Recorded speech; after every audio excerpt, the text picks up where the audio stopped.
Attention, all true believers. Marvel Comics is on the air. Out of the pages of the world's greatest comic magazine come the adventures of the Fantastic Four. This week, our superheroes travel more than 200,000 miles from Earth in an attempt to preserve the political integrity of the moon as the Fantastic Four face the menace of the Red Ghost. Also, later in this spellbinding tale, we'll meet the most dramatic being of all time, the mysterious Watcher. Stan and the fantastic cast will be with us in just half a moment. Thank you. Our trip to the moon began many years ago when man first longed to touch the lunar surface. For the Fantastic Four, it's really just about to start. It's twilight now in New York. At the Baxter Building headquarters of the world's greatest superheroes, all is quiet until... That came from Reed's lab. I'll meet you there. Flame on. You big show-off. Boy, look at this lab. Hey, Reed, where are you? What a mess. Looks like a bomb went off here. And no sign of Reed. You stay back. I'll clear some of this away. Hey, Reed, where are you, guy? Now stop trying to worry us, huh? You blasted rubber band. Come on, speak up. Maybe I can spot him by flying over the debris. Reed! Hey, Reed, where are you? I'm okay, little buddy. Here, the fumes in here could extinguish your plane. Huh? What's... There you go. Out of danger now. What are you trying to do, blow up the joint? No, old friend, I was experimenting with a new type of energy for rocket propulsion. It was just more powerful than I had thought. Oh, Reed, I was afraid we were under some kind of attack. I was hoping I was going to get another crack at Dr. Doom. Look, the floor, it's still glowing. Yeah, you're liable to get a hot foot. Oh, quit clowning, Ben. I believe I've found a new booster fuel. What's it made out of, Reed? It's composed of substances found in meteorite craters. You see, many years ago, a meteorite fell in Siberia, flattening 100 square miles of forest. I suspect that the Russians have developed their powerful rocket thrust by using energy from that source. I've been extensively studying some meteorites that have fallen in our country. And then, last week... I was right. There is limitless energy contained within these rocks from outer space. And now I've found a way to harness that energy. All I need to do is expose this meteorite bar to the correct amount of radiation, and it will furnish the power necessary to send a huge rocket to the moon. Oh, Reed, with all the excitement, I almost forgot to give you this message that came in over the teletype just before the explosion. Well, this is interesting. What is it, Chief? Yeah, let us in on it. It's from General Thunderbolt Ross. The guy from the Joint Chiefs of Staff? Yes, the chap that got us back working on Dr. Doom. He says that the CIA has confirmed some earlier information regarding Igor Kragoff. What information? Who's Igor Kragoff? I first heard about him 3 weeks ago when General Ross told me... His name is Igor Kragoff, and he's developed a new energy source that will permit him to travel to and from the moon with almost no fuel costs. We're told that he intends to lay claim to the moon and take command over the Earth from there. We know that he's completely crazy and that most of this information is probably incorrect, but it does come from reliable sources. And now this wire confirms that information. Igor Kragoff does exist and is apparently headed for the moon. So by the end of the week, as soon as I have finished converting our rocket, I'll be on this area here, the mysterious Sea of Sighs. Wait just a cotton-picking minute here. What do you mean you'll be there? This ain't no solo deal. Oh, Ben, not a chance. It's too dangerous. I couldn't possibly let you risk your lives. But, Reed, you'll need us. Trouble is, we've let you boss us around too much. Ben, cut it out. You don't know what you're saying. Don't kill him, you big lunk. No, I'll just rough him up a little. Put some sense into his stretched out little mind. And let go. Okay, Ben, okay. You're dead right. We are a team, and we all have our own special talents. We'll all be needed. And at that same moment, on the other side of the globe, another strange experiment is in progress. That's right. When you see the red light flashing, you turn the escape lead. You have learned your responses well. Only a genius such as Igor Kragoff could have trained you, a gorilla, to operate certain functions of our spacecraft. Another test in your education. That's right. Put on your magnetic shoes. Well done, my monstrous slave. And here is your reward. A nice banana. Behave yourself while I go play with your other schoolmates. Stay back, you. Not good yet. It's important that you stay vicious. And finally you, the most brainless beast of all. But then, you don't need brains for your work. Here is your reward. You are the only orangutan in the world that can actually use tools and repair machines at my command. At last my crew of apes is ready, and now we shall go to the moon and claim it for my own to start my empire. And, as fate would have it, at the exact moment in two different hemispheres, a similar launching is about to take place.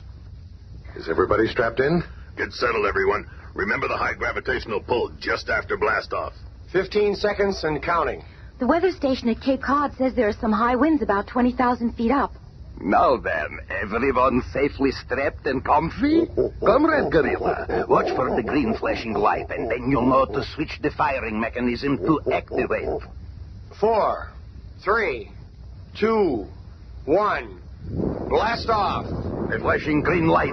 The great moment is at hand.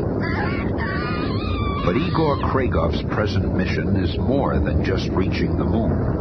Kragoff has studied the history of the Fantastic Four.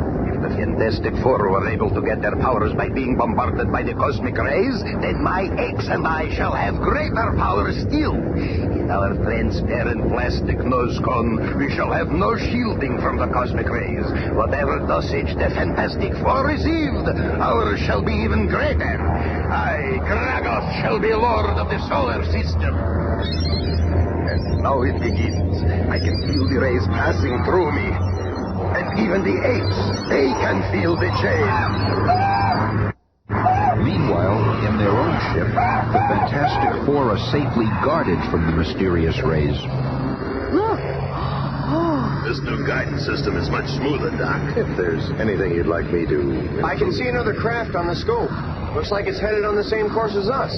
Could I be seeing it out this port here, Johnny? Sure could, sis. Where, Sue? Just over there. It must be Kragoff.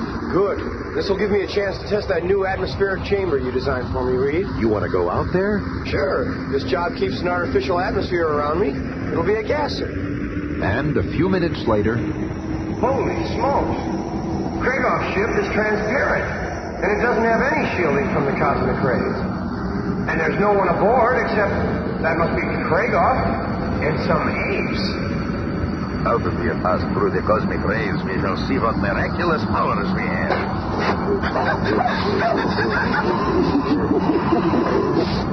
They all look exactly the same, but that's impossible. The rays must have affected us. They must have. Suddenly, the massive gorilla notices the Human Torch's fiery figure through the transparent hull of the ship. What is it? Why are you gaping that way? Then, almost without effort, the lumbering arthropod seizes and lifts a 5-ton generator. You have changed. You are 100 times stronger than before. But stay back. Stay back. This gun will give you a take. But the gun's changing shape. It's the baboon. The baboon can change its shape. This is more than I had ever dreamed. There is someone out there. That must be what startled the gorilla before.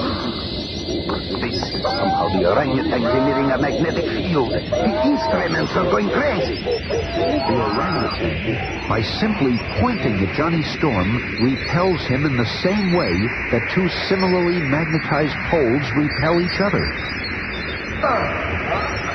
What is it, Hooker? I've got to get back and warn the others. Kragoff and his apes are more of a menace than we thought. You got back just in time, Johnny. The oxygen in that atmospheric chamber doesn't last forever. Some astronaut. You don't even know when to come in out of I was so excited by what I saw, I didn't notice my air supply. But listen to this.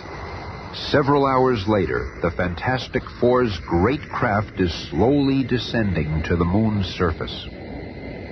You're right on target, Van. That new meteorite energy pile works great. The ship's skin probes indicate an atmosphere on the surface. But that's impossible. I can see what looks like the ruins of an ancient city. So man isn't the first on the moon. And, not far away, another alien craft is landing. With our new powers greater than the Fantastic Four, we shall rule the entire solar system. The air here is very pure, Reed. We won't need our masks. How is this atmosphere possible? With this lighter gravity, I can really fly. Flame on! This is going to be great. I wonder where that other guy, Kragoff, is. I'm gonna scout around for him for a while. I never thought I'd actually be on the moon. Hey, Reed. Sis. There's some kind of ultra-modern house over here. Someone must be living in here. Come on, Sue. Let's have a look. This low gravity and your ability to stretch sure makes us move. It's only wow, the moon. Look at the earth up there. Kicking these rocks, huh? Oh, look at that one go. What? That rock turned into a bamboo. And there's two more. They must be what the torch saw. Now go, blast you. Take your hairy mitts off of me. Off my pants. Leave that grotesque thing to me. What? You have seen but a fraction of our power. Now you will be defeated as never before. Prepare to meet the Red Ghost. Ghost most. Who do you think you're kidding?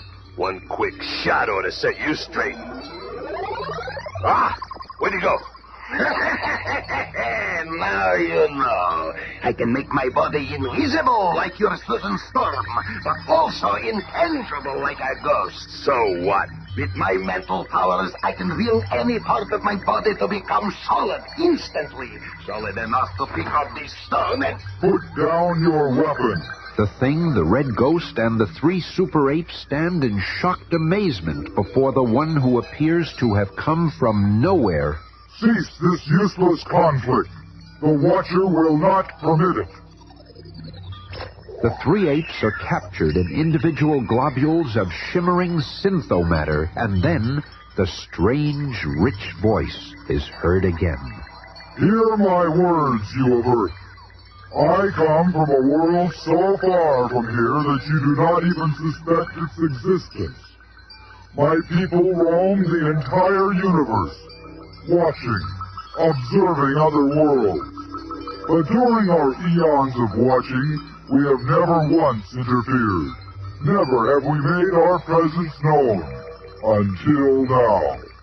Now, I have broken our Watcher's silence of centuries to save you from your savagery. You think you can stop Kragov's quest? Shut up and let him finish. Sooner or later, your nations may engage in a war which will devastate your entire planet. That is not of my concern. But you have brought this moon into the conflict. This moon is my home, and I will not tolerate warring peoples here. Instead, you and only you will fight it out, here and now. I have spoken. He's fading away. Well, Mac, if we're gonna settle this, there's no time like now. Fool! You cannot even touch me. I shall defeat you all! But at just that instant, unaware of what has transpired over the short horizon, Mr. Fantastic, searching for Ben Grimm, stretches out and... I found him, Sue. I'll signal Johnny. Wait a second. Hey, Lego! There you are. We've been looking all over for you. We found this strange house that we want to show you. So, you found him, eh? Finding me ain't nothing.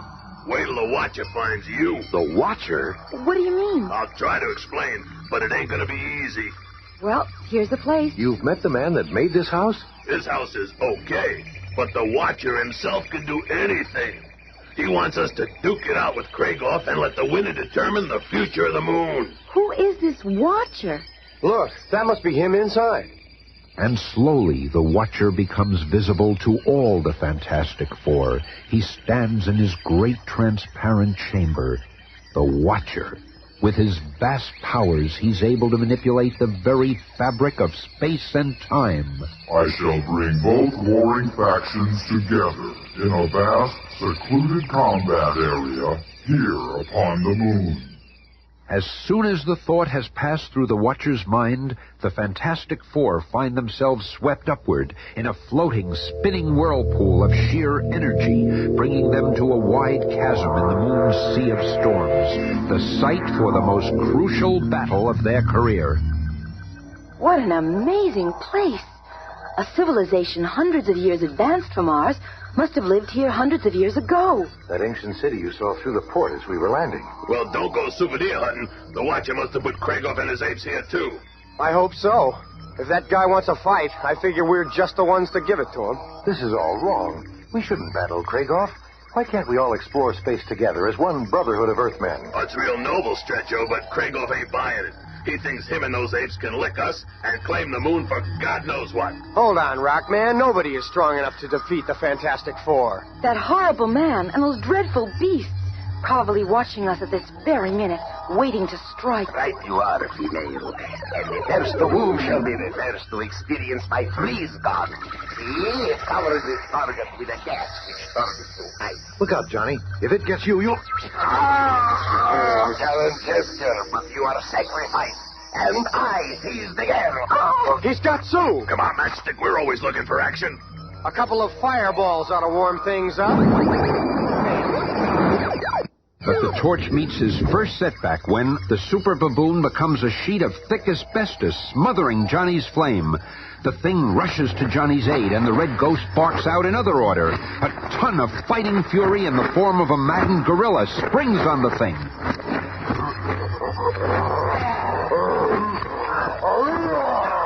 We got some fight on our hands. Yeah! The measure of a man is not how he fights a winning battle, but how bravely he faces hopeless odds. Just let me get in one haymaker. But before the thing can get within range... That's it, Comrade Gorilla. We've done it. Our exposure to the cosmic rays has made us even more powerful than the Fantastic Four. The solar system will be ours. This ape's magnetic-like power holds me so tight that I can't move. Bring her to this strangely powered car I found. Your 8 playmates will be along soon, and we shall all be gone before the others can recover. Seconds later, using a vehicle designed by an unknown race, the Red Ghost, along with his Super Apes and Sue Storm, is speeding through an underground tunnel. While on the surface... Hey, what happened to you, Thing? I got mugged by a gorilla. Now skip the dumb questions and try thawing out Mr. Useless over there. And a few minutes later... Oh, that's better. Thanks, fellas. I would have died from exposure soon. Kragoff and his apes made off with Sue, Reed. What's our next move? Brother, there's another brilliant question. Well, they're at least as strong as we. When we find them again, we'll outthink them. If that means we gotta use our brains, then we better leave this squirt behind. Go suck on a rock, you big ox. There's no time for bickering, you two. We've got lots of work ahead of us. Here's my plan. And under the guidance of Mr. Fantastic, the Torch and the Thing create another vehicle, one capable of following their quarry into the dark subterranean labyrinth. At last, it is finished.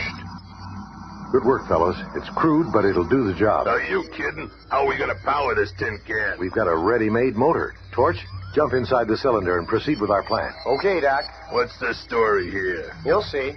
Flame on. You mean he's turned you into a human jet engine? Right on, pal. Reed's gonna follow on foot. Perhaps in all these scientific devices left by that ancient civilization, I can create a weapon that will defeat the Red Ghost. Meanwhile, less than a mile away, a mile almost straight down.